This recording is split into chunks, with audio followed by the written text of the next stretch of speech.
मेरे हृदय के मालिक हो प्रभु, आप ही मेरे जीवन हो प्रभु जी। तो सच्चा प्रेम ही परमात्मा है। जय स्वामीनारायण प्रभु, जय स्वामीनारायण।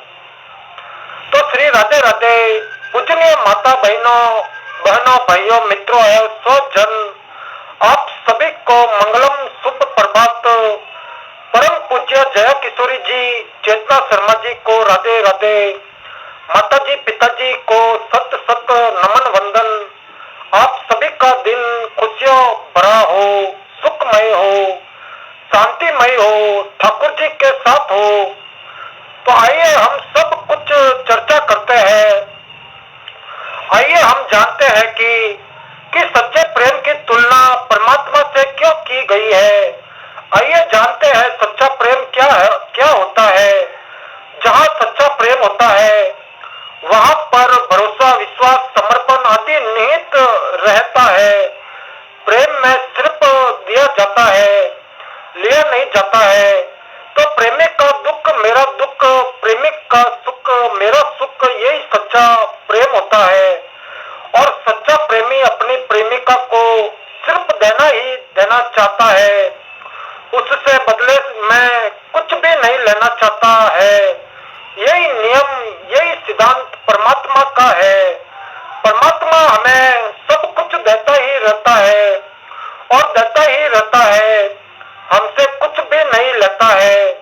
तो परम पूज्य जया किशोरी जी आप सभी को ज्ञान की चंद लाइनें लिखकर दे रही है। हम पढ़ते हैं, समझते हैं और उस पर आचरण करने की पूरी कोशिश करते हैं। हमारा प्रेमी हमेशा खुश रहे, तो सदा आनंद रहे, यही मेरी कामना होती है और यही मेरा कर्म होता है। मन रात्रि को आपको शुभ स्वप्न तो हृदय विराजे राम, मंगलमय जीवन रहे, चमके दिव्य ललाम। तो जहाँ प्रेम है वही परमात्मा है। अपने अहंकार को छोड़ो और सबसे प्रेम करो। प्रेम पाना तो सब चाहते हैं, पर देना कोई नहीं चाहता। तो देना सीखो। प्रेम का अर्थ है दूसरों को अपना इतना बना लेना कि कुछ छिपाने को न रहे, और दूसरे को अपना इतना मान लेना कि जैसे वो तुम ही हो। अब उससे छिपाना क्या। अगर तुम अपने प्रेमी से कुछ छिपाते हो तो प्रेम में कभी फासला है, अभी फासला है।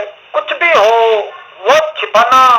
अगर तुम अपने प्रेमी के सामने सब खोल दिया है, सब बेशर्त कुछ भी छिपाया नहीं है। जय स्वामीनारायण प्रभु, जय स्वामीनारायण। तो ये तुम्हारे जीवन में वह घटना घटेगी जिसको प्रेम कहते हैं। जय श्री कृष्ण भगवान, जय श्री राधे राधे।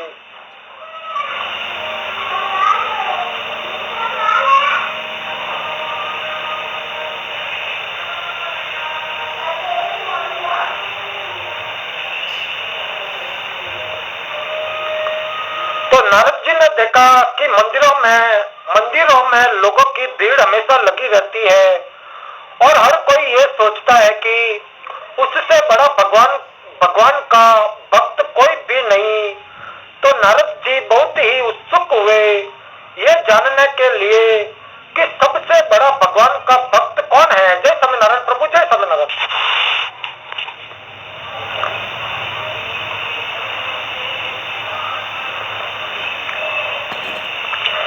कि सबसे बड़ा भगवान का भक्त कौन है। तो उन्होंने भगवान विष्णु जी का दरवाजा खटखटाया ये जानने के लिए कि उनकी नजर में उनका सबसे बड़ा भक्त कौन है। जय स्वामीनारायण प्रभु, जय स्वामीनारायण। तो भगवान विष्णु जी ने कहा कि मेरा सबसे बड़ा भक्त वो अमुक किसान है। प्रश्न का उत्तर जानने के बाद नारद जी हैरान हुए कि एक किसान जो पूजा की विधि भी नहीं जानता,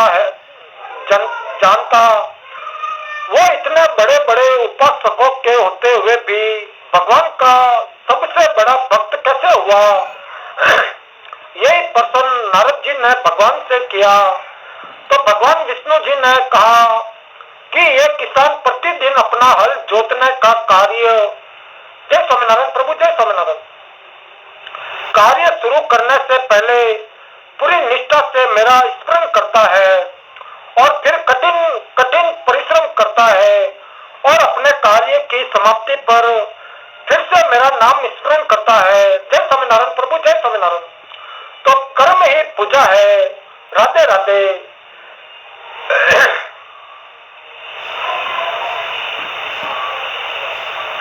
तो कर्माबाई कौन थी? कर्माबाई कौन थी? श्री भगवान तो भाव के भूखे होते हैं और अपने भक्त की पुकार पर दौड़े दौड़े चले आते हैं। ऐसी ही एक भक्त थी कर्माबाई जी। कर्माबाई जी जगदीशपुरी में रहती थी। वे भगवान को पूजने की रीतियों से अपरिचित थी, परंतु अपने वात्सल्य और प्रेम पूर्ण भाव से नित्य भगवान को प्राप्त काल खिचड़ी का भोग लगाया करती थी और श्री भगवान को भगवान जी स्वयं प्रकट होकर भोग पाया करते थे। तो प्रभु के लिए उससे स्वादिष्ट भोग कुछ ना था। उनको तो कर्माबाई की खिचड़ी मंदिर के 56 भोग से ज्यादा प्रिय थी। जय स्वामीनारायण प्रभु, जय स्वामीनारायण। तो वैष्णव संत की शास्त्रीय विद्या कर्माबाई जी संतों की सेवा किया करती थी। एक बार वैष्णव संत आचार्य उनके यहाँ पहुंचे तो आचार्य जी को उनका अरीति से पाठ पूजा करना ठीक न लगा। कर्माबाई जी बिना स्नान व चौका बर्तन करे ही खिचड़ी बना रही थी, जो आचार्य के लिए अपराध करने जैसा था। उन्होंने बड़े दुखी मन से कर्माबाई को सारी पूजा की शास्त्रीय विधियों का ज्ञान बताया कि भोजन पवित्रता से बनना चाहिए। उसके बाद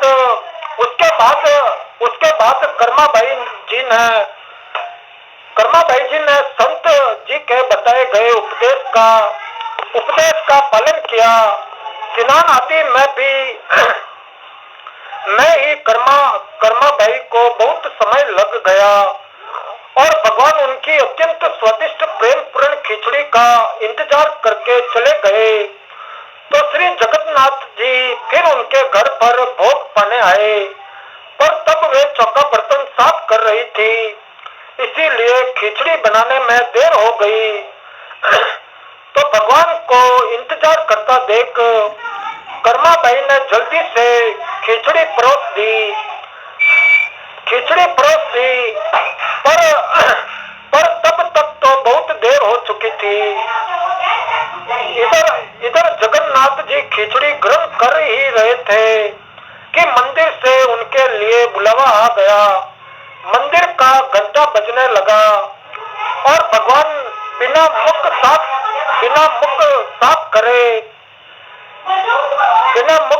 करे ही वह पूरा भोजन ग्रहण करे बिना ही चल पड़े। तो उनके मुख पर जुटन लगा देख कर पुजारी जी आश्चर्यचकित रह गए और उनसे पूछा, प्रभु जी, आपके मुख पर ये खिचड़ी कैसे कहिए, आप कहाँ से खिचड़ी खाकर आए हैं? तो भगवान के मुख पर खिचड़ी लगी देखकर पुजारी जी चिंतित हो उठे और प्रार्थना करने लगे, हे प्रभु, जय स्वामीनारायण प्रभु, जय स्वामीनारायण।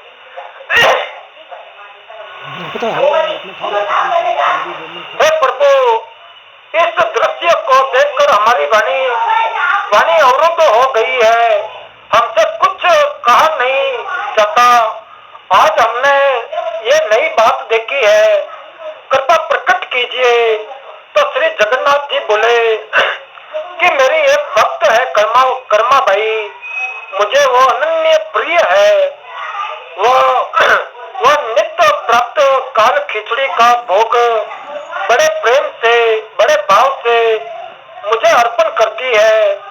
उसकी सच्ची भक्ति देखकर मैं नित्य उसके घर जाकर खिचड़ी पाता हूँ, परंतु एक संत वहां पहुंच गए और कर्माबाई को पूजा पाठ की विधि बताए, जबकि मेरी अनेक उपासना की विधियां है। इस रहस्य को जाने बिना जो उपासक की श्रद्धा को खंडित करता है वह अन्याय करता है। तो संत शीघ्र ही कर्माबाई के घर पहुंचे और क्षमा याचना करते हुए बोले कि वो अपनी विधि से ही खिचड़ी बनाए, क्योंकि उनकी विधि ही सर्वश्रेष्ठ है। जब तक कर्माबाई जी जीवित नहीं रही, भगवान को भोग लगाती रही, तो भगवान का भक्त के लिए हृदय द्रवित्र होना। एक दिन मंदिर में पुजारियों ने एक आश्चर्यजनक घटना देखी। उन्होंने देखा कि श्री जगन्नाथ जी की आंखों में अश्रु थे। उनके कोमल नेत्रों से अश्रु धारा प्रकट हो रही थी। पुजारी भयभीत हो गए और करुण भरे स्वर से प्रार्थना करने लगे, हे प्रभु, क्या हमसे कोई भूल हुई है? क्या हमने कोई अपराध किया है जो आज जगत के पालनहार व सुखदाता के सुंदर नेत्रों में से आंसू आ रहे हैं? जय स्वामीनारायण प्रभु, जय स्वामीनारायण। तो प्रभु हमें क्षमा कीजिए। तो भगवान अपने भक्त को रोता नहीं देख पाए और तुरंत ही उत्तर दिया, नहीं, ऐसा नहीं है। आज मेरी प्रिय भक्त की श्वासों की डोर टूट गई। वह मुझी को प्राप्त हुई, परंतु अब मुझे नित्य प्राप्त काल खिचड़ी कौन खिलाएगा? जय स्वामीनारायण प्रभु, जय स्वामीनारायण। तो कर्माबाई की खिचड़ी तभी से वहां के राजा की आज्ञा से आज भी प्राप्त काल 56 भोग से पहले श्री भगवान जी को कर्माबाई की खिचड़ी के नाम से भोग लगाया जाता है। जो श्री हरि को पूर्ण भक्ति भाव और प्रेम व श्रद्धा से उपजता है, तो भगवान जरूर अपने भक्त के पास आते हैं। कौन कहता है कि भगवान खाते नहीं, भोग कर्माबाई की तरह लगाते नहीं? जय स्वामीनारायण प्रभु, जय श्री कृष्ण भगवान।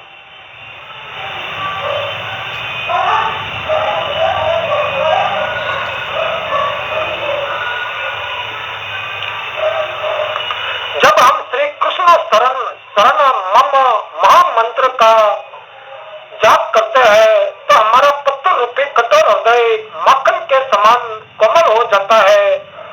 और श्री कृष्ण जी सुप्रसिद्ध माखन चोर है। वो हमारे माखन रूपी कोमल हृदय को चुरा लेते हैं और हमें आनंद प्रदान करते हैं। जब हम इस श्री कृष्ण शरणम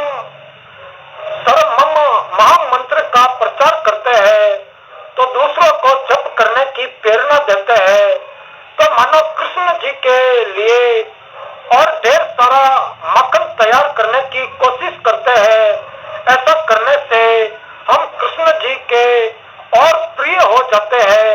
इसीलिए सदा जपिए श्री कृष्ण शरणम मम, श्री कृष्ण शरणम मम, श्री कृष्ण शरणम मम, श्री कृष्ण जी शरणम मम। जय श्री कृष्ण भगवान, जय श्री कृष्ण।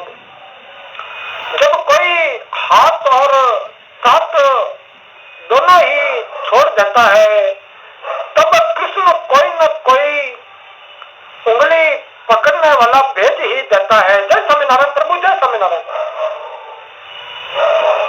जब कोई हाथ और साथ दोनों ही छोड़ देता है, तब कृष्ण भगवान कोई न कोई उंगली पकड़ने वाला भेज ही देता है।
स्वामीनारायण। जय स्वामीनारायण प्रभु, जय स्वामीनारायण।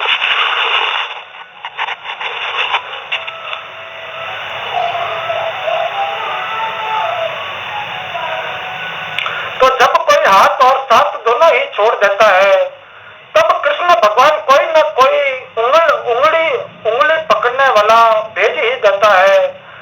जब हम श्री कृष्ण शरण मम, जय स्वामीनारायण प्रभु, जय श्री कृष्ण भगवान, जय श्री कृष्ण शरण मम